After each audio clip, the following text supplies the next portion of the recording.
coisa louca. Toda aula tem alguma coisa louca de conjuntos, né? Não adianta. Então, se não me engano, no fim da última aula eu só enunciei a boa ordenação da classe ordem, né? No fundo a gente ia mostrar isso aqui. Teorema. Se S contido em ordem e S é diferente de vazio, então existe um alfa que pertence a S tal que alfa é menor ou igual que Szinho para todo Szinho que pertence a Szão. Então, toda classe não vazia de ordinais tem menor elemento, no sentido do pertence, né? Porque isso aqui a gente está só abreviando que alfa pertence a Szinho ou alfa igual a S. Spoiler, isso aqui é a mesma coisa que você colocar isso aqui. Então, se você quiser escrever enquanto o pertence é o menor estrito para ordinais, o contido igual é o menor ou igual para ordinais. Enfim, a prova usa um argumento que a gente já usou, que é o seguinte. Então,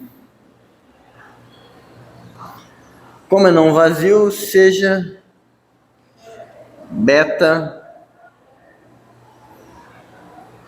em S. Tá?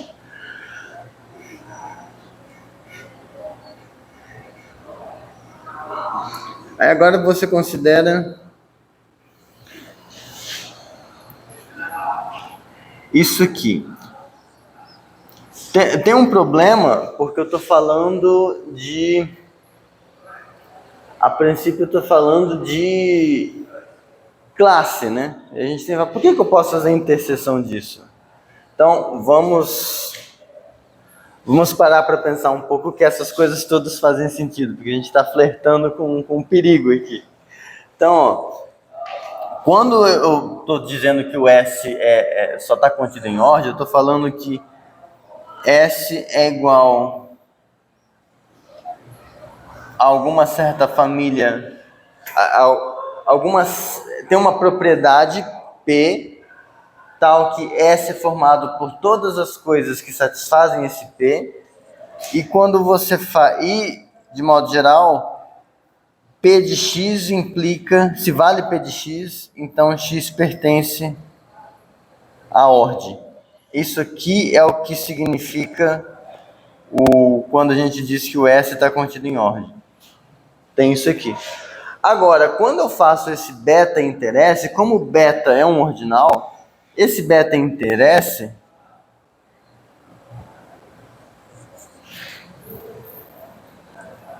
nada mais é do que a coleção dos alfas que pertencem a beta, tais que vale P de alfa.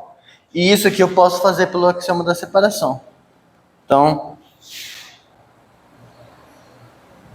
o que é legítimo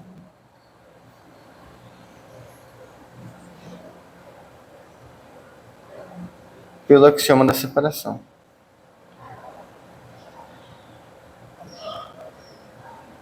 Então, de modo geral, inclusive isso aqui esconde um exercício que, se você tem uma classe e um conjunto, a interseção do conjunto com a classe é um conjunto.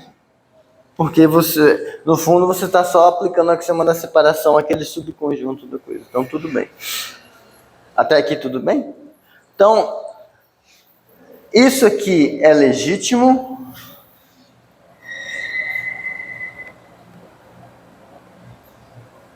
A gente está com beta interesse contido em beta. E beta é bem ordenado pelo pertence.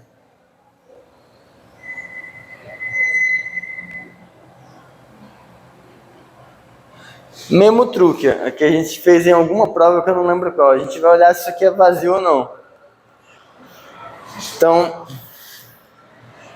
se beta interesse é igual a vazio, então não existe gama menor do que beta, tal que gama pertença a S. Só que vale tricotomia para ordinais. Então, se não existe um gama menor que beta, tal que gama pertence a S, significa que todo gama que pertence a S é maior ou igual que beta.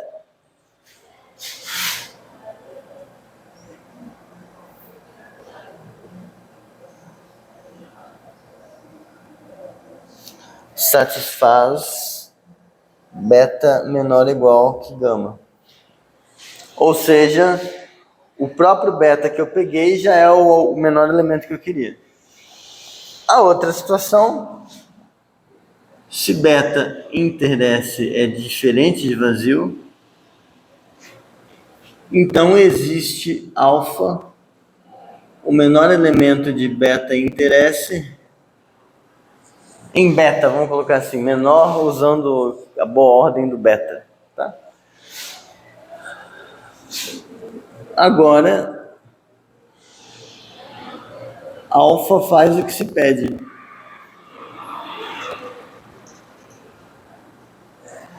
Justamente porque ele é o menor possível. Então, se você pega,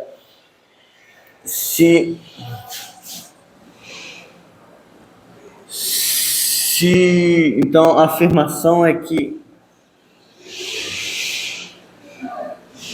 para todo Szinho que pertence a Szão, alfa tem que ser menor ou igual que Szinho. Caso contrário, exato, se tivesse algum Szinho em Szão que está antes do alfa, se existisse um Szinho em Szão, tá, que o Szinho é menor que o alfa, como ser menor é pertencer, a gente teria S pertencente a alfa pertence a beta, então a gente ia ter esse S pertencente a beta interesse com S menor que alfa, contrariando a minimalidade. Absurdo. Absurdo.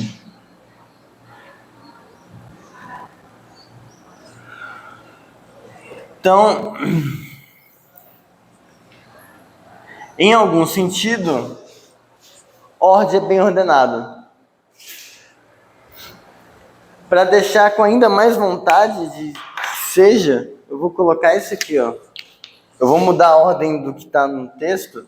Eu vou colocar aqui proposição, embora o correto fosse... Oi? Ligou. Obrigado. Que boa alma. Fechar aqui.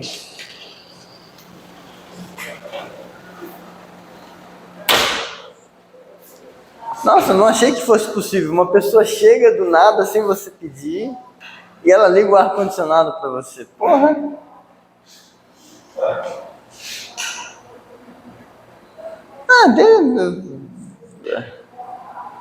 Quanto mais frio, melhor.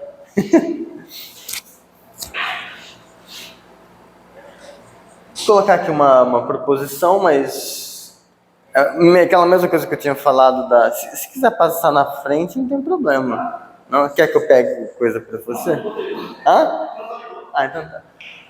Assim como quando a gente fez aquela demonstração, aquele teorema da indução, eu falei que seria um esquema de proposições para cada forma, uma proposição, aqui é a mesma coisa. Vou colocar isso aqui. Seja P de x uma fórmula. Aqui eu ainda estou chamando de propriedade. Uma propriedade de x tal que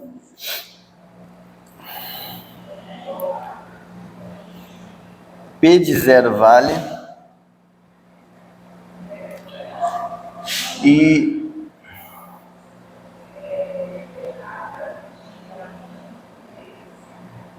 tal que P de 0 vale, eu vou colocar assim, em item, tal que primeiro, P de 0 vale. Segundo, P de alfa mais vale sempre que P de alfa vale. Exato, é isso.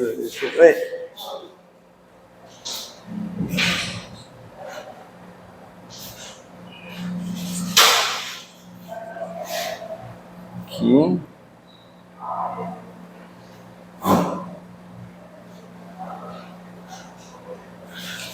Para todo alfa ordinal, o P de alfa, o P do sucessor vale sempre que o P do alfa vale e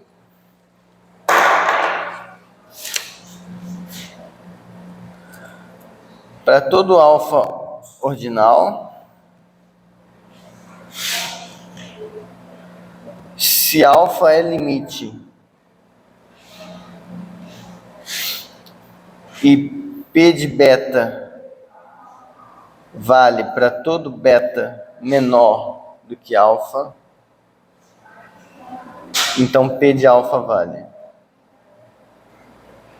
Então suponha que a sua propriedade tem satisfaz essas condições. Isso é uma coisa só de óbvio, fazer isso em qualquer classe de quadrado. Isso é uma coisa que no fundo eu estou só imitando o enunciado do princípio da indução. É que eu não sei se você lembra, vale para o menor elemento? Não, isso também. Isso Ah. aí valer também. É específico de ordem ou se pegar outra classe? Então, é que ordem, a gente consegue lidar com ele de modo mais ou menos honesto.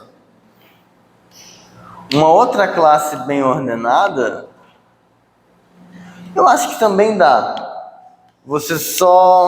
Eu acho que também dá, porque o que a gente vai fazer no fundo vai usar isso aqui. Então, se você tem uma classe com essa propriedade, vai valer essa coisa aqui. Provavelmente. Então, nessas condições,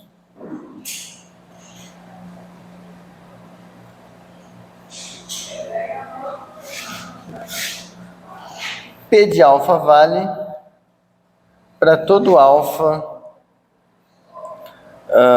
pertencente à ordem.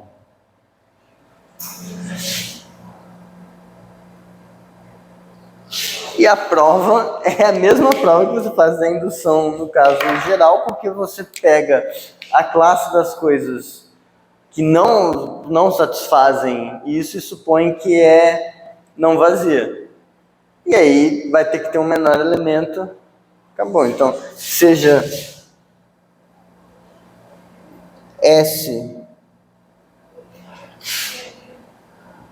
a classe das coisas dos alfas em ordem, tal que não vale o P de alfa, se S fosse diferente de vazio, então S teria menor elemento.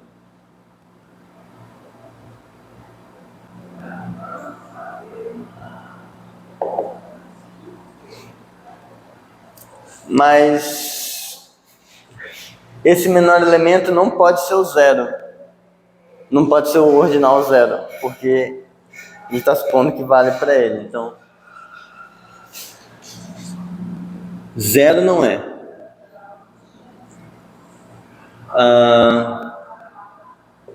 Se teria menor elemento alfa, se teria menor elemento gama, aqui em vez disso, esse gama não pode ser zero.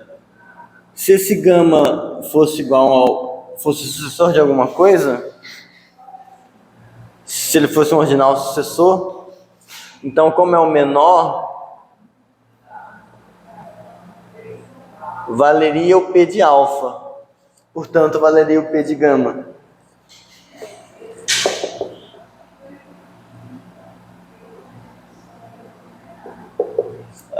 Se gama fosse o limite,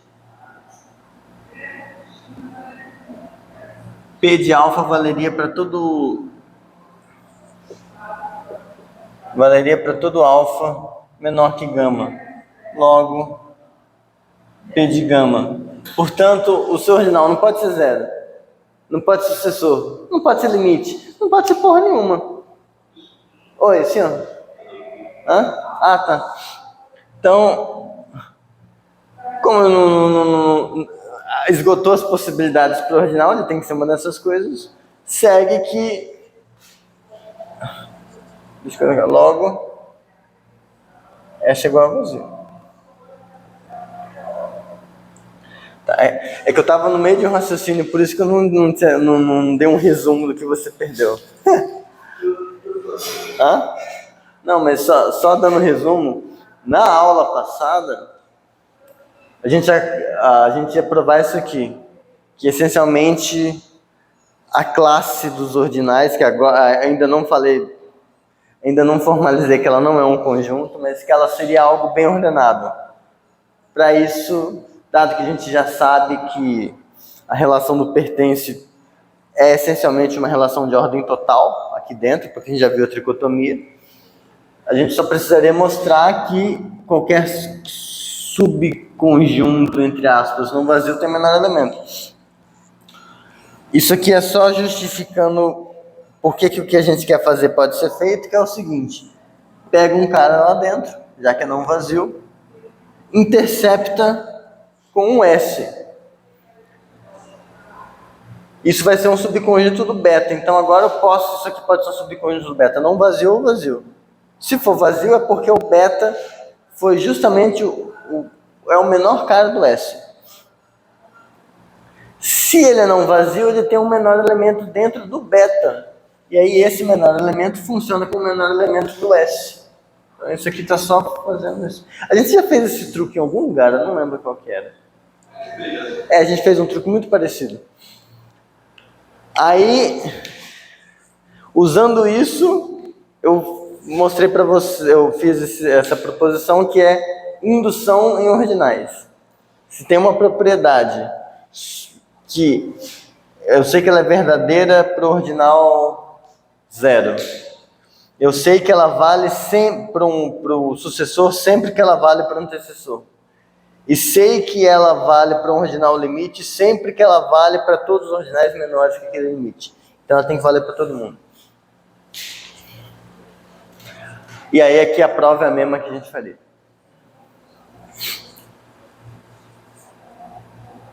Não, eu estou pensando aqui nessa terceira condição que você colocou. Essa aqui? Por quê? Se alfa é limite,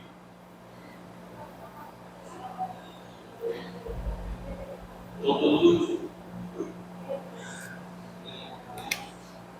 Se alfa é limite e P de B vale para todo beta, então P de alfa vale. Eu não vou provar isso, estou assumindo que ela tenha... Hã? Eu estava tentando ligar porque o P de alfa vai valer, mas aí fez sentido agora. A gente está supondo que, tipo... Pensa, o primeiro ordinal limite não nulo que a gente conhece é o ômega, né? Então, no fundo, isso aqui eu estou falando, que se vale para todos os naturais, então vai valer para o ômega. Tipo, mas a gente vai usar isso aqui algumas vezes. Esse princípio. Eu não estou provando à toa, a gente vai realmente usar essas coisas.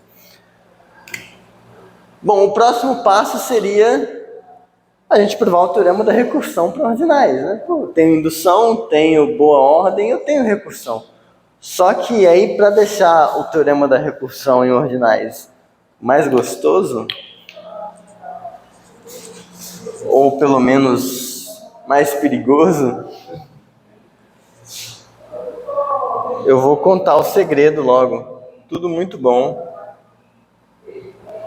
Tudo muito bem.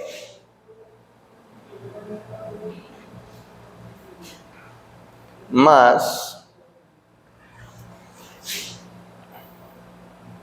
teorema, eu vou chamar de teorema porque é importante, mas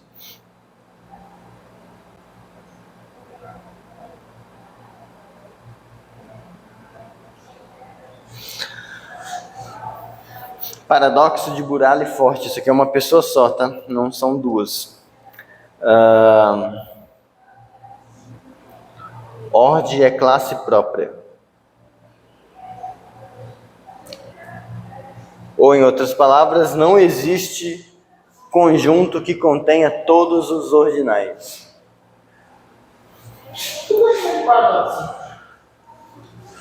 Porque na época onde isso era feito, pensa no conjunto dos ordinais, mas não é um conjunto aí. Tipo, em geral, nenhum paradoxo é paradoxo mesmo.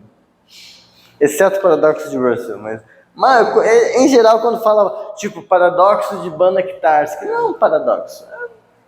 É no máximo um negócio não intuitivo, uma coisa assim. Mas, por sorte, eu não escrevi paradoxo, eu só falei.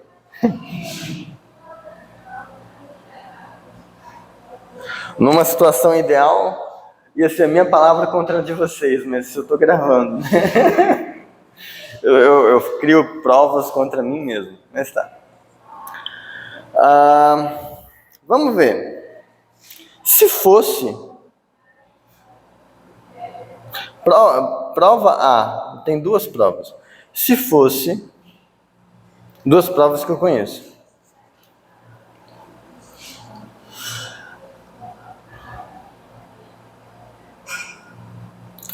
Isso aqui, o ordem como pertence, seria...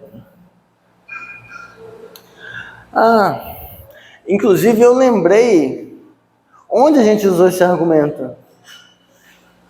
A gente usou esse argumento quando a gente foi mostrar que qualquer coleção de ordinais é bem ordenada. Então, naturalmente que a prova ia ser a mesma, porque no fundo é o que a gente está fazendo.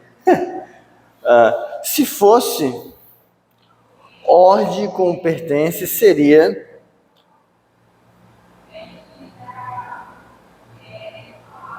uma coleção bem ordenada pelo pertence. Vou colocar assim, seria bem ordenada pelo pertence.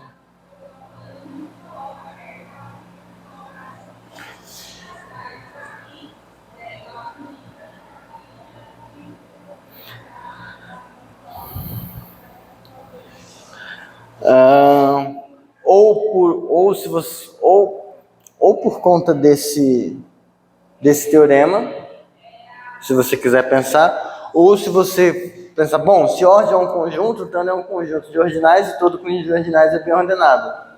Então, como as provas são as mesmas, realmente você usa o que você quiser para justificar isso aqui. E também seria transitivo.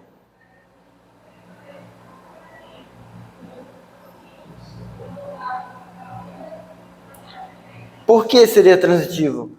Você pega um alfa que pertence à ordem e pega um x que pertence a alfa.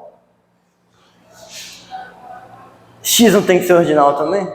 Então, então, a gente mostrou que se alfa pertence, então alfa está contido. Então, x pertence à ordem. Ou seja, ordem seria ordinal.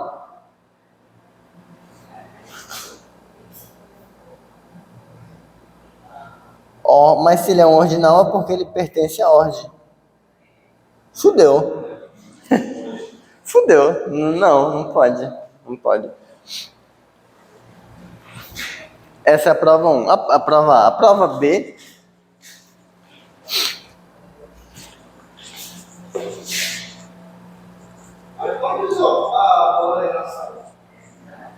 Na definição. Na definição de ordinal, a definição de ordinal pede que seja bem ordenado pelo pertence. Prova B. Eu já vou usar para enunciar esse exercício que vai estar na lista, mas não é difícil. Se S é conjunto de ordinais, então união de S é o supremo de S. Isto vai ser um ordinal, então, isto é, união de S é ordinal. Primeira coisa. Segunda coisa, é limitante superior, então alfa é menor ou igual que a união de S para todo alfa que pertence a S, então está acima. E a outra coisa é que se beta é ordinal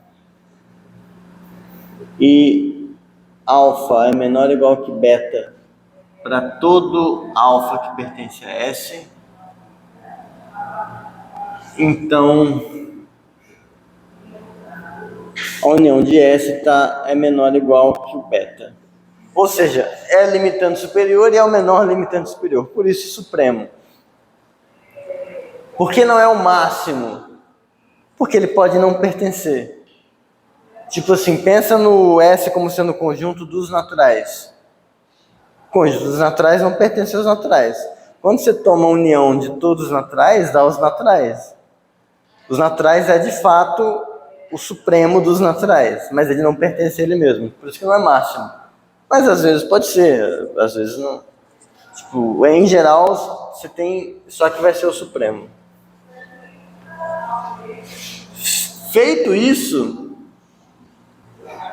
se ordem é conjunto, então eu posso fazer, eu tenho o direito de tomar a união dele. União de ordem, eu vou chamar de ômegazão, é supremo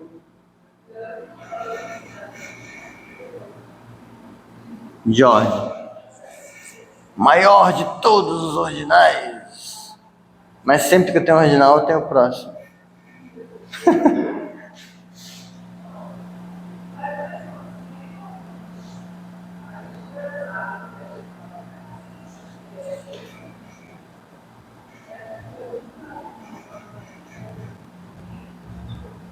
Absurdo.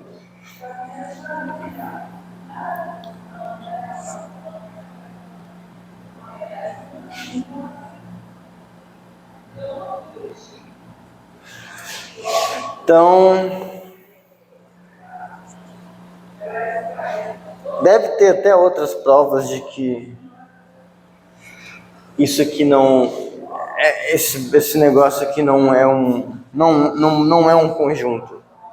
Mas a gente pode meio que cagar para isso e fazer coisas como se fosse, tipo,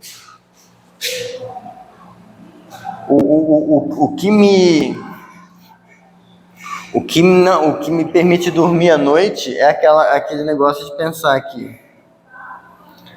aqui está a coisa que secretamente eu chamo de universo. Eu estou vendo, então no fundo isso é um conjunto, mas que para efeitos axiomáticos eu não permito que entre nas construções, eu não permito usá-lo como um elemento. E isso não é tão diferente de quando você está em teoria dos números, você não usar o Z para fazer as coisas. Tipo, você não vai fazer Z mais 5. Tipo, ele não é uma coisa que está no universo do seu discurso. Tudo bem.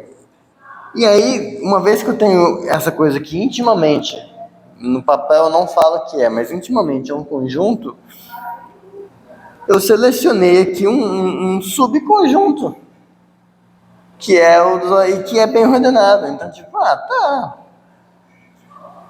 Tem que funcionar, porque Mas a gente pode fazer as coisas legalmente, tá? Mas assim, é só ter um pouco de cuidado. Vamos lá então para o teorema talvez mais roubado de hoje. Talvez, ainda são só 8:17. Recursão em ordem.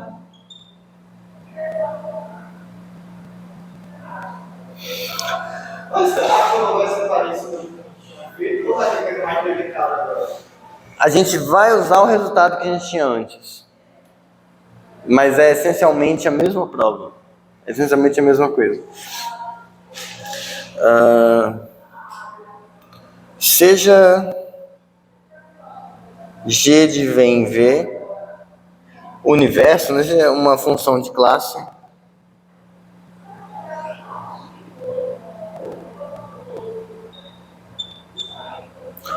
Ou se você quiser pensar, é uma propriedade, é uma fórmula funcional, né? Tem 2 parâmetros, para cada x existe um único y que torna ela verdadeira, mas você pode enxergar isso como sendo uma função de classe.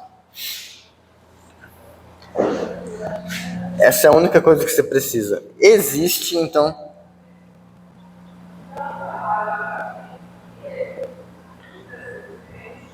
existe uma única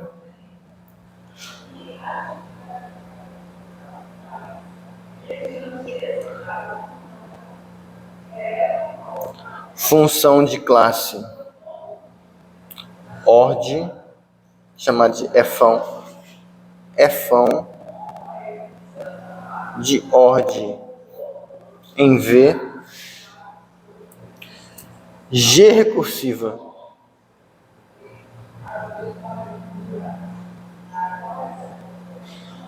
Isto é, tal que quando você faz f de alfa, isso é igual ao G aplicado na f dos betas, tais que beta é estritamente menor que alfa. É essencialmente o teorema da recursão, só que para classe. E aí você pensando em ordem como sendo um conjunto bem ordenado. No fundo é isso. Se fosse um conjunto, teria acabado, mas a gente precisa... Eu não posso simplesmente falar, é como se fosse um conjunto e bola para frente, vamos usar. Isso seria desonesto com você. A gente tem que dar um jeito de, dentro da teoria, dar indícios de como que a gente vai construir essa função de classe. Essa função de classe vai ser uma fórmula. Então, a rigor, isso aqui é um metateorema. Aqui a gente está, de fato, saindo dos conjuntos. E aí, ó, eu te dou uma fórmula. Então, dada uma fórmula, dada uma propriedade, alguma coisa assim, eu vou te dar outra fórmula. Então, não é um resultado sobre conjuntos, é um resultado sobre fórmulas. E aí, como que eu sinto essa coisa no universo dos conjuntos? Eu sinto verificando isso aqui. Mas, no fundo, é um metateorema. É um teorema sobre fórmulas. Ou, se quiser, é um teorema sobre teoremas. Em algum sentido. Tá? O roubo é o seguinte.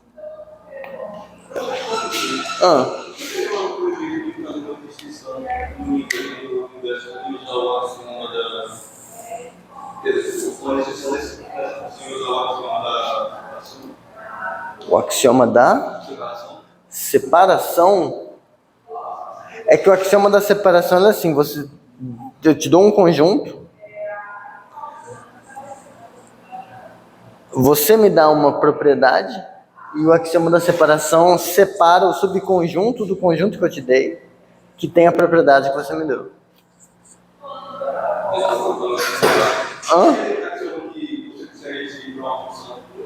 A substituição, então. Tá, o que tem? um recorte do universo que caia uma imagem do original para usar esse tensor.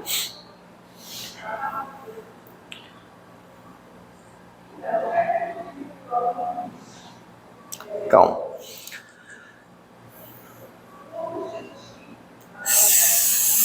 Por um lado, sim. Mas acho que não do jeito que você está imaginando. Eu não ia colocar, mas agora eu vou. Depois que a gente vê o teorema da boa ordenação de Zermelo, a gente vai ter condições de provar a seguinte coisa. Pega ZFC, pega o axioma da substituição e joga fora. Joga ele fora. Vai para o inferno. No lugar dele, você pega o enunciado do teorema da recursão. Não esse, porque esse, ele está pode ser esse, mas você pode pegar aquele mesmo, o teorema da recursão. Coloca ele no lugar do axioma da fundação. Você consegue provar o axioma da fundação, da substituição. E a gente usa o axioma da substituição para provar a recursão. Não sei se você lembra. Tem uma parte que a gente associa para cada coisa uma única. Então, no fundo, a resposta para a sua pergunta é sim. Tipo, a gente está usando o axioma da substituição aqui para montar essa coisa. Só não é óbvio como. A gente precisa fazer uma massagem para conseguir usar. Mas sim, a gente usa. Mas, em resumo, eu não queria falar isso, mas eu vi num post do Joel David Hankins, que é o pica do Math Overflow. Ele nunca vai ver esse vídeo, então tudo bem, faz. Mas ele é um teorista de conjuntos que tem a reputação mais alta do Math Overflow. Tipo, porra, minha área é foda. Mas, e aí, recursão é equivalente à substituição. Enquanto axioma, mas... Não sei se respondeu. Tá. Mas a gente usa, é que não usa de um jeito tão imediato, mas no fundo o que está sendo feito é realmente uma substituição. Tipo, o problema é que aqui a gente não vai ganhar uma função, a gente vai ganhar uma função de classe. A gente precisa tomar cuidado com isso. Mas o truque, a moral da história é, no fundo a gente já provou esse teorema. A gente só não sabe disso. Mas a gente provou todas as etapas dele, porque, no fundo, aqui está V, aqui está V, aqui está ordem. E eu queria fazer uma função que sai de ordem e vai para cá e que tem essa propriedade. Não posso fazer isso direto porque ordem não é um conjunto bem ordenado. Mas se eu travo um alfa nessa coluna de ordinais, que perpassa todo o universo, isso aqui é bem ordenado. Essa coluna é bem ordenada. E para essa coluna, a gente já provou que existe uma única função G recursiva. Única. Se eu pegar um ordinal mais para cima um pouco, essa parte ainda é bem ordenada, essa parte aqui do beta para baixo. E a gente já provou que existe uma única função G recursiva. Se eu tenho uma função G recursiva e restringo ela a um subconjunto, a um segmento inicial, isso ainda vai ter a propriedade de ser G recursiva. Então, como aqui nesse estágio só tinha uma, se eu pego a maior e restringo, é porque ela é igual a essa. O que vai ter que tomar cuidado é que o que a gente usou, a gente pegou a união das funções, né? Isso. Agora tem que tomar cuidado para estar unindo as funções de classe, né? Isso, a gente vai, no fundo, esse F vai ser a união dessas funções. Vai ser uma união perpassando todos os ordinais. Mas como assim? Tipo, o que você vai ter inicialmente são funções. São funções mesmo. Como é que de funções vai chegar a uma função de classe? Roubando. Ó, veja. Mas a ideia é essa. Então, o desenho da prova é esse. Você fez em cada estágio, agora você vai simplesmente colar esses estágios todos. Isso. Mas vai ser uma fórmula. Tem uma fórmula que diz para você como fazer isso. A gente quer... Lembra, esse F vai ser uma fórmula. É uma fórmula que vai se comportar como se fosse a união de funções. Então, para cada alfa pertencente à ordem, como é bem ordenado, etc., já sabemos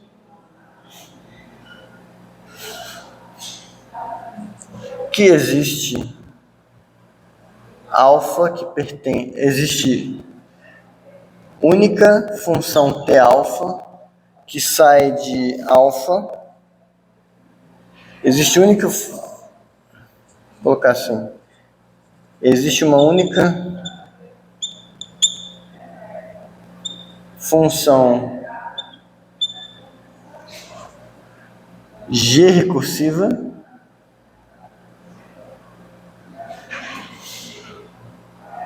com domínio alfa. Digamos, vamos chamar ela de T alfa. Então, essa funçãozinha que está saindo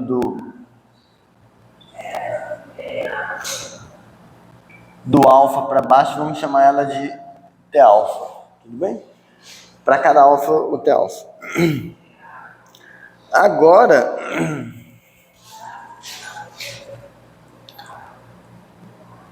seja Fão... Isso aqui está roubado, eu vou explicar como que a gente formaliza isso. A ideia vai ser a gente fazer isso. Fão vai ser a união dos T alfa mais, conforme alfa pertence à ordem. Calma. Veja, é uma função de classe. Então, no fundo, eu estou fazendo uma classe de pares ordenados. Então, a gente vai definir assim, isto é, F vai ser essa classe aqui.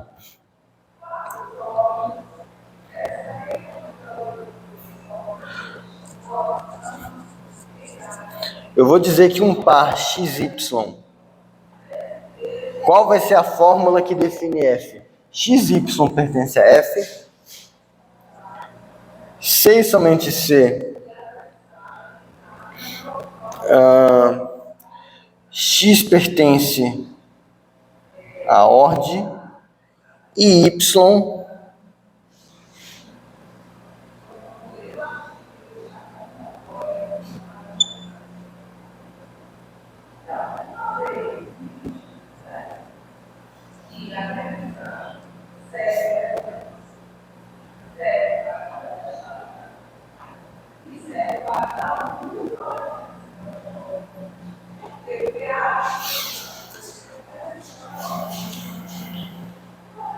a gente vai fazer isso aqui. A moral da história é essa.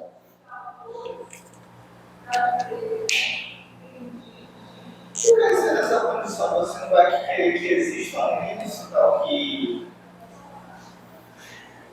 vai ser válido. É que vai ser equivalente, mas vamos ver. A princípio seria XY pertence a F, C e somente C existe um índice pertencente aos ordinais, tal que XY pertence a T alfa mais, mas isso significa que existe um alfa ordinal tal que X pertence à ordem Porque, vamos colocar assim, o x pertence ao alfa mais, que é o domínio do T alfa mais, e o y é igual ao T alfa mais de x. A princípio seria isso, concorda?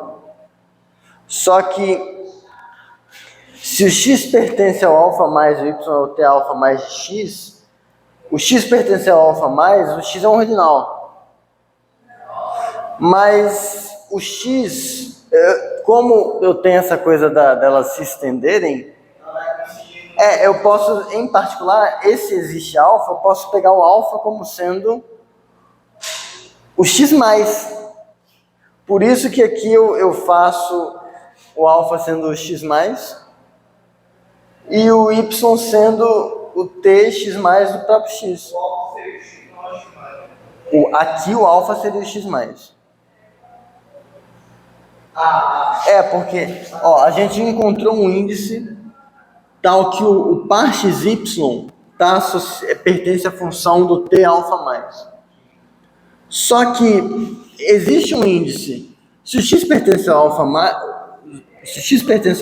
então ele é um ordinal. Então, em particular, o x pertence ao x mais. O x pertence ao seu sucessor. E como essas funções elas se estendem, esse T alfa mais, em particular, ele tem que dar o mesmo valor do Tx mais. Então, y é igual a Tx mais de x. Então, fica um pouco mais simples enunciar desse jeito azul do que do jeito vermelho. Mas é equivalente, tá? Se o x pertence à ordem, então, de fato, x mais é o índice, é uma das testemunhas que satisfazem isso, que seria a princípio. É que esse aqui é só mais feio, mas correto. Então, o importante isso é uma fórmula. Dizer que é ordinal, você escrever o que é um ordinal. E uma vez que eu tenho essa função que é única, isso aqui também é uma fórmula. Eu sei dizer o que significa ser o Tx mais. É ser a única função, pipipi, popopó. Então, isso aqui é uma fórmula. Então, a princípio, tudo certo. Eu só preciso mostrar agora que essa classe corresponde ao que a gente quer. Vai ser uma função de classe que vai ser G recursiva.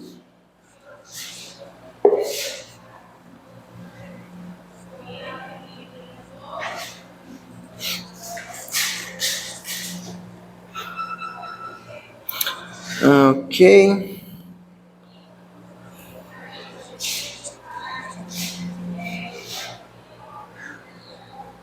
Então,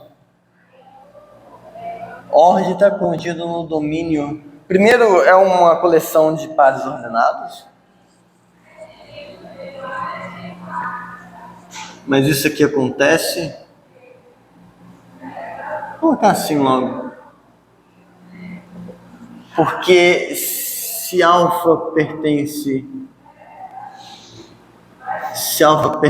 à ordem, então a alfa pertence ao domínio de T alfa mais, que está contido no domínio da efona. E se beta pertence ao domínio da efona, então beta pertence ao domínio de T beta mais. Pela própria definição, para estar no domínio tem que ser ordinal. É mais fácil já. Eu no fundo ia usar o vermelho. Existe um índice.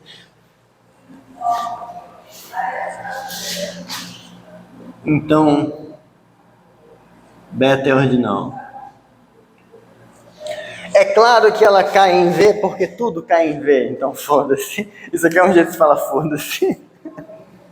Agora tem que ver que é recursiva.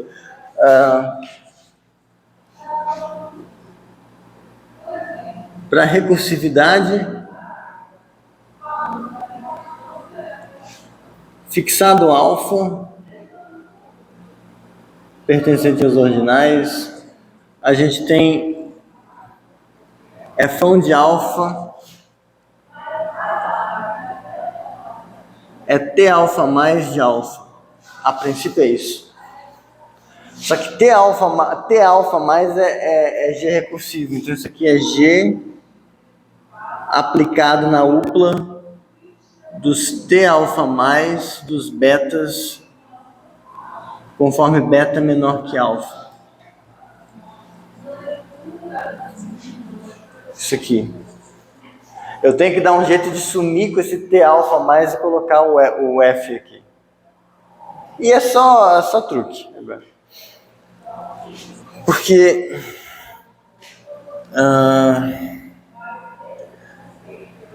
como beta menor que alfa implica beta mais menor que alfa mais, segue que quando você faz o t de alfa mais restrito a beta mais, isso aqui é igual ao t beta mais, pela unicidade. Que é aquela coisa que eu falei, que elas vão se estendendo. Tudo bem?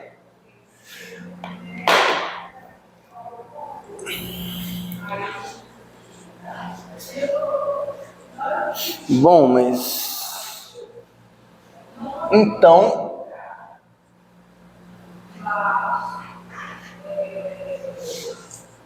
Quando você faz...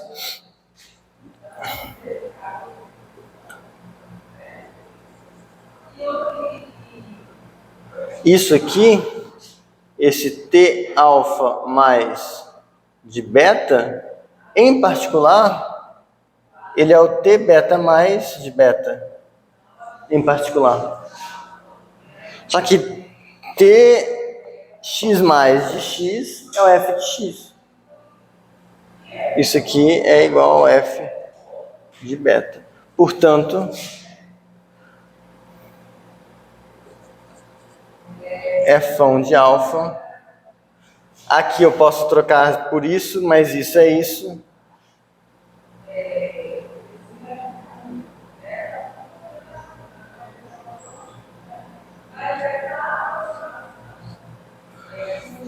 Mostramos a existência. A unicidade, vocês lembram que toda função de um conjunto ordenado em outro, se eu tenho duas funções G recursivas, elas são iguais? Supõe que não, pega o menor que dá pau.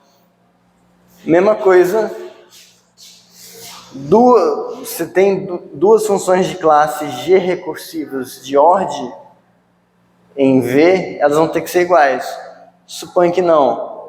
Então, se não fosse, a classe dos ordinais onde elas diferem seria não vazia. Toda classe não vazia de ordinais tem menor elemento. Fudeu. Então, a unicidade é exercício.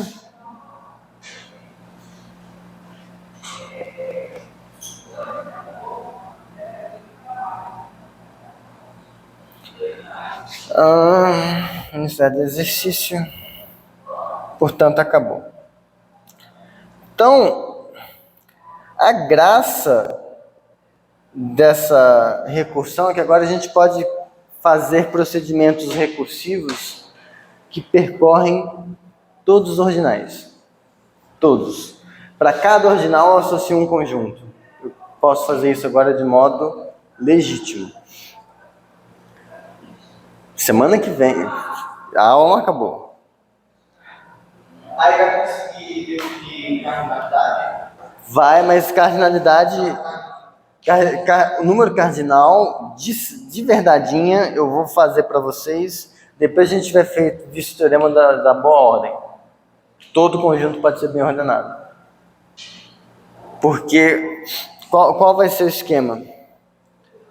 Pelo axioma da escolha, x é bem ordenável. Então, x eu consigo colocar alguma relação de boa ordem no X. Pelo teorema que eu vou falar hoje, se der tempo, isso aqui é isomorfo a um único ordinal, alfa. Ordinal.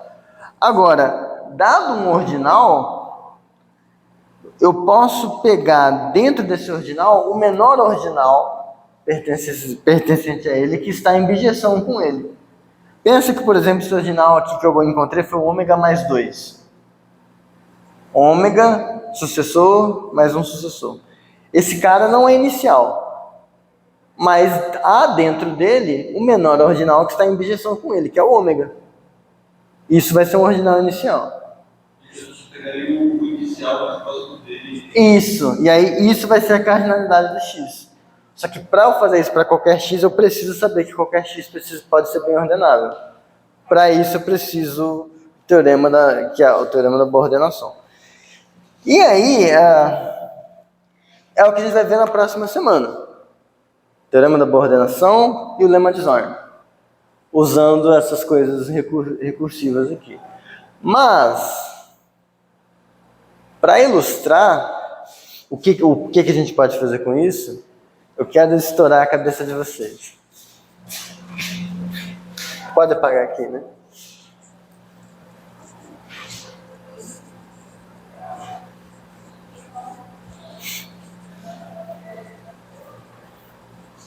Exemplo.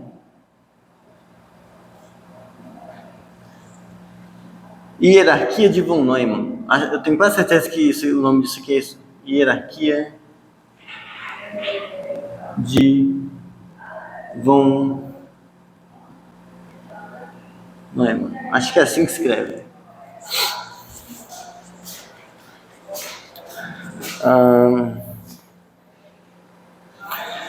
Deixa eu só ver certinho.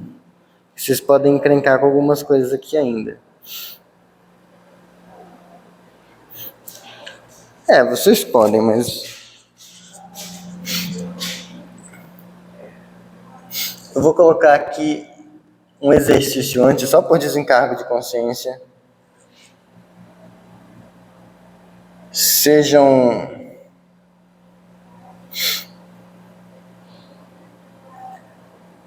C0, C1 e C2.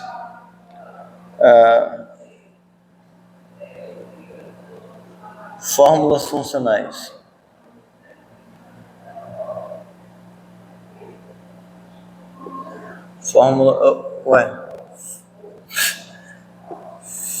Funcionais. Ou, se quiser pensar, função de classe, de V para V. Tudo bem. Existe uma única R de ordem em V, tal que, primeiro, R de 0 é igual a C0 de 0. 2. R de alfa mais é igual a C1 de R alfa, para todo alfa que pertence à ordem.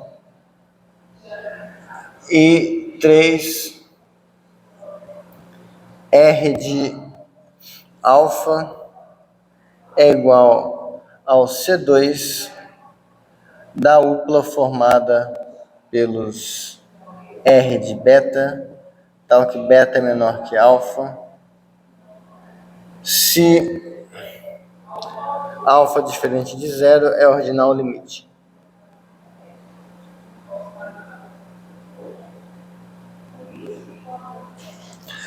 O que está acontecendo aqui? Eu tenho 3 procedimentos que são bem definidos de alguma forma, e aí com isso eu quero criar um procedimento que, assim, o o primeiro passo dele vai ser esse primeiro procedimento aqui no zero. Depois, eu nunca mais vou usar esse procedimento. Mas aí vamos olhar agora. Quando um ordinal for sucessor, eu vou usar o segundo procedimento no resultado que eu tinha no procedimento anterior. Certo? E quando eu estiver na situação de eu ter ordinais que são limites, eu vou pegar os caras que eu tenho antes, seja lá como eu obtive eles, e vou usar o terceiro procedimento para definir o que vai ser o R alfa. A dica, nota que você pode montar uma... Isso aqui sai direto do teorema da recursão, no fundo você tem que usar essas três coisas aqui para montar uma G, que ela vai funcionar dependendo da natureza do seu ordinal. Porque, de fato, ou o seu ordinal é zero, ou o seu ordinal não é zero e é sucessor, ou o seu ordinal não é zero e é limite. E aí meio que você consegue reduzir isso lá. Mas o que importa é, a gente vai acertar, tipo, na lista de exercícios vai ter coisas bem parecidas com essa. Que vocês vão ver que é bem de boa provar isso aqui. Isso sai direto do teorema da recursão. Por que eu estou falando isso? Porque agora a gente vai, usando esse tipo de procedimento, a gente vai fazer a seguinte definição. Para alfa pertencente à ordem, definimos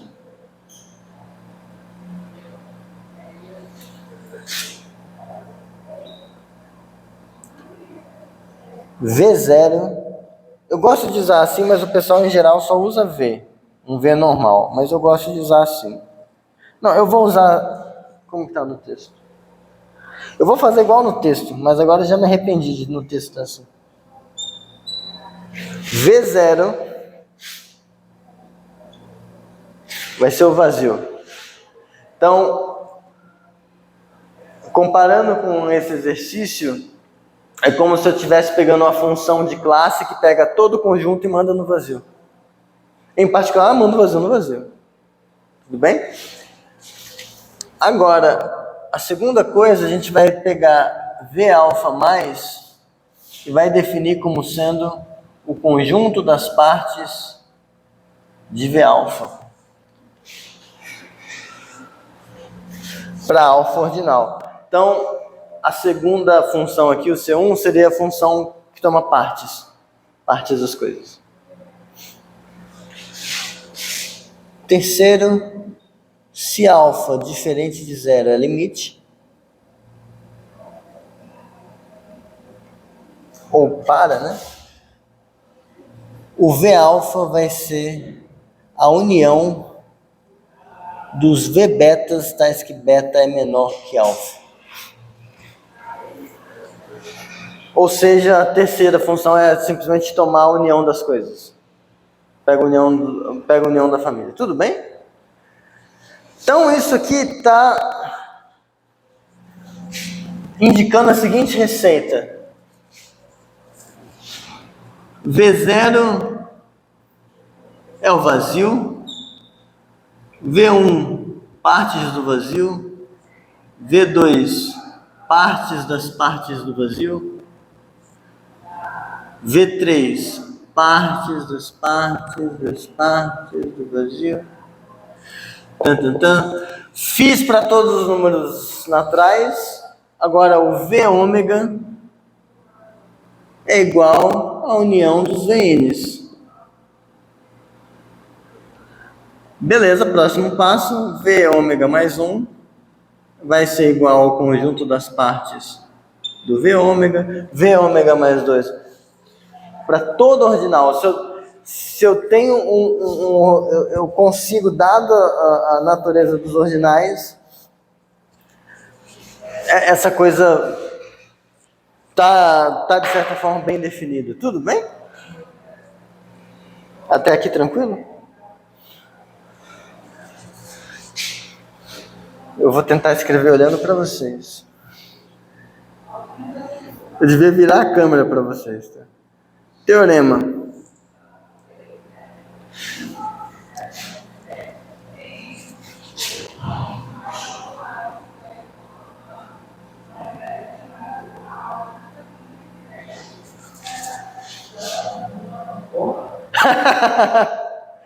O universo é a união dessas coisas.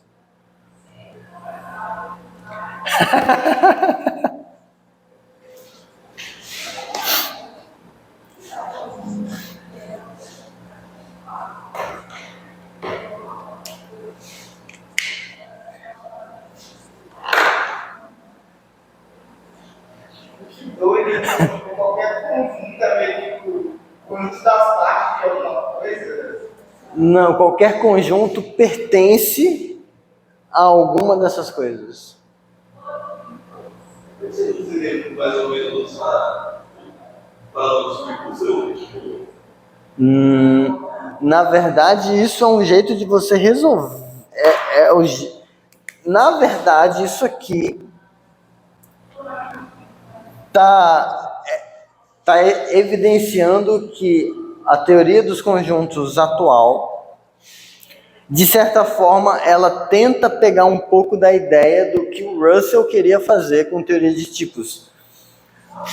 Que isso aqui você está hierarquizando. Você começa com o vazio, tem porra nenhuma, aí você tem o próximo nível, aí o próximo nível, próximo nível, próximo. Você está dizendo que todo conjunto ele ocorre, ele tem um primeiro nível onde ele aparece. Depois, se ele aparecer nesse nível, ele vai estar em todos os outros. Mas existe um primeiro nível onde ele aparece. E aí, por exemplo, ele não pode pertencer a coisas do nível anterior. Que no fundo, se você tem esse tipo de hierarquia, paradoxo de Russell acabou. Tipo, um conjunto pertence a algo do nível acima. Você cria um conceito de complexidade que você, de certa forma, é um outro jeito de você tentar resolver aquele paradoxo, o paradoxo de Russell. Mas assim, o meu problema com esse negócio no começo é que eu tinha a impressão de que, então tudo vem do vazio. Eu vou e construo as coisas do vazio. Olha que coisa maluca. Porque a gente começou do vazio, né? Mas aí que tá, a gente não está construindo porra nenhuma. O universo existe. A gente está descrevendo ele como essas coisas. Então, isso ajuda a gente a dormir um pouco melhor à noite. As coisas não vieram do vazio. Se você está com o seu conjunto ingênuo de mafagafos, o seu conjunto não é um mafagafo. E os seus mafagafos satisfazem os ZFC, então os seus mafagafos estão estratificados numa hierarquia assim. Tá? Mas não significa que eu não havia mafagafo nenhum e eu comecei a construir eles. Não, eles estavam lá, a gente está descrevendo o universo dessa forma. Mas não deixa de ser bonito de qualquer forma, eu acho assim, tipo. E isso também mostra, em certo sentido, que a teoria dos conjuntos, quando você faz nesse nível, ela fica bem artificial. Porque você não pensa em nenhum momento que, por exemplo, um número real é um conjunto de conjuntos de conjuntos de conjuntos de conjuntos vazios. Não pensa nisso. Mas, se você parar para pensar que os naturais a gente já fez assim, e que os inteiros a gente faria como classes de equivalências de naturais, e que os racionais a gente faria como classes de equivalências de... Então, fica um pouco menos difícil aceitar que você pode implementar essas coisas que você conhece como sendo sacos de sacos de sacos de coisas vazias. Mas, eu quero sair dessa aula e deixar vocês igual o cara do Narcos lá. Mas, beleza. Um negócio desse impacto precisa de um lema.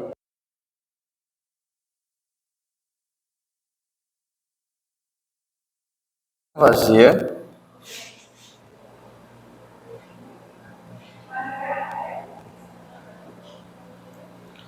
Então, existe X que pertence a C, tal que X inter C é igual a vazio. Meio que eu estou estendendo o axioma da fundação para classes. Se eu tenho uma classe não vazia, então eu consigo... vai ter um primeiro elemento, no sentido da pertinência, que satisfaz a condição que define essa classe. Engraçado, no contexto de conjunto, você assume como axioma, aí quando você abre a classe, você consegue... Você consegue provar. Mas é porque aqui, de certa forma, as nossas classes... Tipo, a classe é só um jeito de falar. A metateoria. Então, é ok. Tipo, se C é conjunto, isso já é o axioma da fundação. Mas, vamos lá. A prova. Seja S pertencente a C,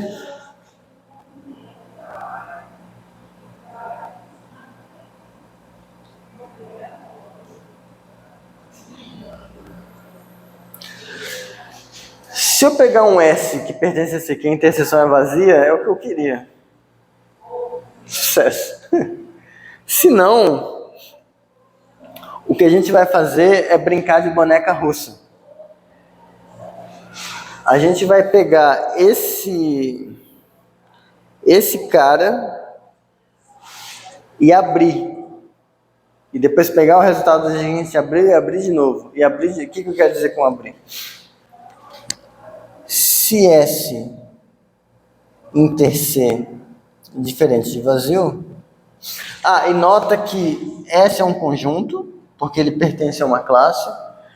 E essa interseção faz sentido por conta de uma observação que eu fiz no começo da aula. C ser uma classe é porque C é, no fundo, um negócio desse tipo. É que você estava, mas você não. Quando eu faço S inter C, no fundo eu estou pegando todos os x'inhos que pertencem a S, tais que vale P de X. Então, isso é só o axioma da separação. Então, eu posso, isso é um conjunto. Classe interseção com conjunto é conjunto. Independente da classe ser própria ou não. Então, isso aqui é diferente de vazio, chame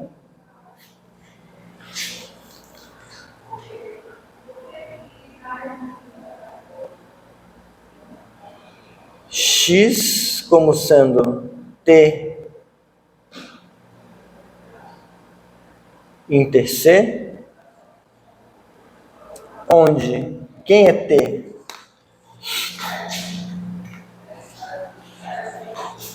Acho que eu só vou provar esse lema e aí eu faço na próxima aula como esquenta pro axioma da escolha. Eu termino de provar isso.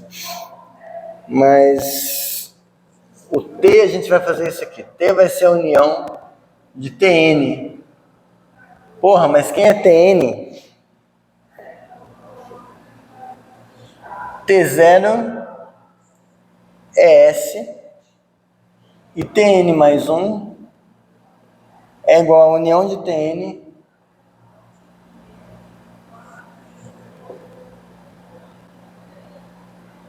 para cada N pertencente aos naturais. Então, a gente pegou o conjunto S. Esse conjunto S ele pode ser um conjunto de conjuntos. Então, o T1 vai ser a união desses conjuntos que formam S. Mas poderia ser que cada um desses conjuntos que formam S, eles também são outros conjuntos de conjuntos. O T2 vai ser a união dessa segunda camada. Mas poderia ser que... Uno de novo. Eu estou cada vez tentando... por isso que eu estou falando de abrir. Eu estou cada vez tentando ir mais fundo para pegar só os elementos das coisas. que no final a gente sabe que as caixas vão estar vazias, mas a gente está indo cada vez mais fundo para tentar pegar em algum momento, alguma caixa vai estar vazia. Tipo, ele vai ser uma caixa, mas a interseção vai ser... Então a gente está tentando ir descendo nesse negócio. Beleza. 9 e 2. Ai, que medo. Então, X, por definição, é T inter C, que é igual à união dos TNs inter C, que é igual à união dos TNs inter C, que é diferente de vazio, pois T0 inter C é diferente de vazio. Já no primeiro nível, esse X eu estou pegando cada um dos níveis e interceptando com C. Porque justamente, como eu estou abrindo as caixas, isso aqui é uma caixa, eu estou abrindo ela e estou vendo quais desses elementos ainda estão em C. Em alguns deles vão dar não vazio, porque eu estou supondo, mas eu quero ir descendo, em algum momento vai dar um pau. Mas o importante é, eu peguei todas as testemunhas que apareceram dentro dessas caixas, conforme fui abrindo, que estão em C, chamei de X. Isso aqui. E é não vazio. Axioma da fundação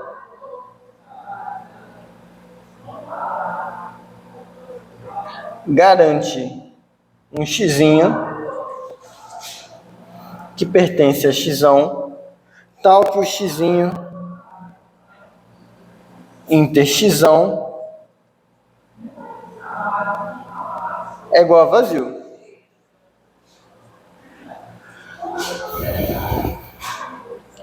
Como o x'inho pertence a x'ão, o x'inho pertence a C. Porque o X é o T inter C. Mas o x'inho inter C é igual a vazio. Que é o que a gente quer. Então nem devia ser um mais. Devia ser um E, X inter C, esse aqui. Por quê? Se não fosse, x'inho pertence... Como x'inho pertence a x'ão? X'inho pertence a T. Logo, x'inho pertence a Tn para algum N. Se tivesse um Y que pertence a x'inho e que pertence a C, suponha que eu quero mostrar que é vazio. Suponha que não fosse, então tem um Yzinho aqui dentro e aqui dentro. A gente teria Y pertencente a Tn mais 1. Porque X pertence a Tn, Y é um elemento do X. Então Y é uma coisa que vai estar no próximo nível das coisinhas que eu fui abrindo. Só que se pertence a Tn, então pertence a T, porque T é a união de todos os Tn's. E aí a gente está supondo que o Y pertence a X. Pertence a C, perdão. Logo, o Yzinho pertence a x'inho inter x'ão, porque ele está em T e C. T e C é X. Mas a interseção tinha que ser vazia. Absurdo. Se vocês quiserem tentar provar, tem no texto, mas se vocês quiserem tentar provar, meio que supõe que não é isso, E isso aqui vai funcionar como se fosse um princípio da boa ordem usando pertinência, que vai falar, o menor conjunto, suponha que tem um cara que não está em nenhum V alfa, e aí você vai conseguir dar uma treta, mas isso a gente vai fazer na próxima aula. Mas isso é uma das ilustrações das coisas que a gente faz com recursões ordinais. A gente pode construir coisas. Para cada ordinal a gente associa um conjunto de uma forma bem determinada. Os aleph alfas vão sair assim, ômega alfa vai sair assim, tudo com esse tipo de critério. Teorema da boa ordenação de Zermelo a gente vai fazer usando esse tipo de argumento. Para cada ordinal associa um negócio. Mas é isso. Obrigado pela paciência.